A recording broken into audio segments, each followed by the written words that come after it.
معیشت کی گاڑی کھڑک گئی، اہم معاشی اہداف اس سال ہاتھ نہ آئے۔ صنعتی شعبہ سب سے زیادہ متاثر، 3% تک سکڑ گیا۔ زراعت، مینوفیکچرنگ اور تعمیرات سیکٹر کا بھٹا بیٹھ گیا۔ برآمدات اور غیر ملکی سرمایہ کاری میں بھی کمی ریکارڈ۔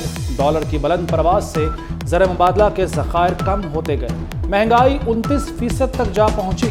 وزیر خزانہ اسحاق ڈار نے اقتصادی سروے جاری کر دیا۔ معاشی شرح نمو 5% ہدف کے مقابلے میں 0.3% رہی۔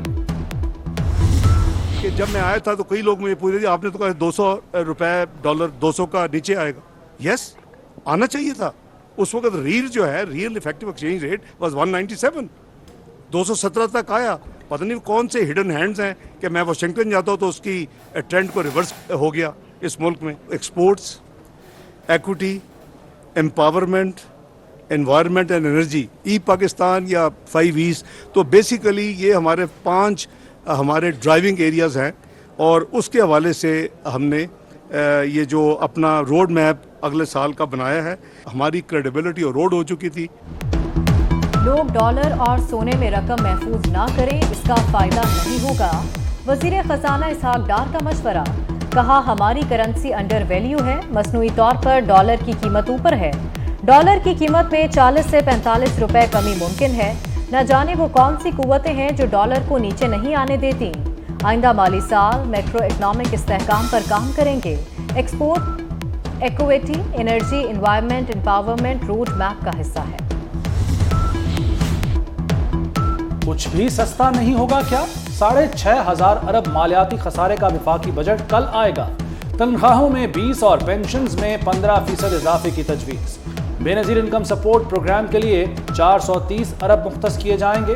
پیٹرولیم مصنوعات پر لیوی کی شرح مزید بڑھائے جانے کا امکان۔ آئندہ مالی سال میں ملکی آمدن کا تخمینہ 9,200 ارب۔ ایف پی آر ٹیکس محصولات اور نان ٹیکس آمدن کے لیے 2,800 ارب روپے کا ٹارگٹ رکھا گیا ہے۔ IMF کی تمام شرائط پوری کر دیں، معاہدہ نہ ہوا تو کمر کس لیں گے، اپنے پیروں پر کھڑے ہوں گے۔ وزیر اعظم شہباز شریف کا ترک ٹی وی کو انٹرویو، کہا چیئرمین پی ٹی آئی کو 9 مئی کو کرپشن کے سنگین الزامات پر گرفتار کیا گیا۔ ریاست کے خلاف سازش کے ثبوت موجود ہیں، شرپسندی میں ملوث عناصر کو سخت سزا ملے گی۔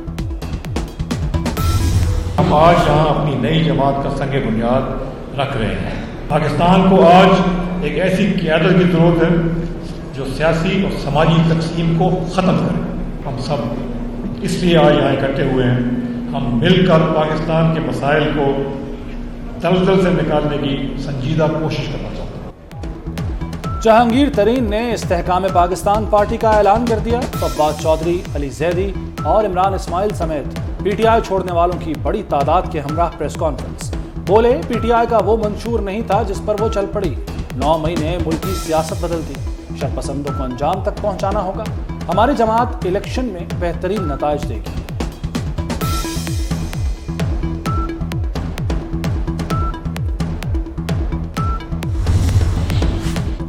لاہور جناح ہاؤس حملہ اور جلاؤ گھراؤ، خدیجہ شاہ سمیت 13 خواتین کو جسمانی ریمانڈ کی بجائے جوڈیشل ریمانڈ پر 14 روز کے لیے جیل بھیج دیا گیا۔ عدالت نے 31 ملزمان کا 6 روزہ جسمانی ریمانڈ دے دیا۔ محمود الرشید کے مزید جسمانی ریمانڈ کی استدعا مسترد، حکام کے حوالے۔ امریکہ کی چل گئی، سابق آرمی چیف کی نواسی خدیجہ شاہ کو کونسلر رسائی دینے کی منظوری مل گئی۔ وزارت داخلہ نے امریکی سفارت خانے کی درخواست پر منظوری دی۔ وزارت داخلہ کی ہوم ڈپارٹمنٹ کو امریکی کونسلیٹ لاہور سے تعاون کی ہدایت جاری۔